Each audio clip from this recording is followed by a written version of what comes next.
আজকে অনেকটা লেট করে ঘুম থেকে উঠেছি, প্রায় 9টা 2-এ। সারা রাত তো মামা ব্রেস্ট ফিডিং করে, সারা রাত জেগেই থাকতে হয়, একটু পর পর ও দুধ খেতে চায়।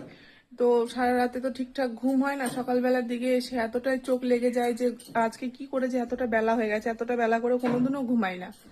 আজকে অনেকটা বেলা হয়ে গেছে, এখন সকালবেলা উঠে কোন কাজটা আগে করব কিছুই মাথায় ঢুকছে না। আগে ঘুম থেকে উঠে মাথায় একদম বেশি করে তেল দিয়েছি, আর মাথায় এত চুল উঠছে এখন, মানে কি বলবো, নিজের চুল উঠা দেখে নিজেরই কান্না পাচ্ছে। আর এই যে মাম্মাকে ওর বাবা ফ্রেশ করিয়ে দিয়েছে, আর ও এখন দোলনায় দোল খাচ্ছে, দোল দিচ্ছি ওকে। আর আমি দাঁড়িয়ে আছি, আমি এখন কোন কাজটা আগে করব আমার মাথাতে ঢুকছে না।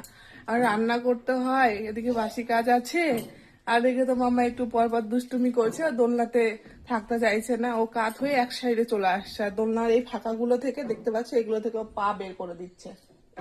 এই যে দুষ্টুটা কিভাবে দেখছে দেখো।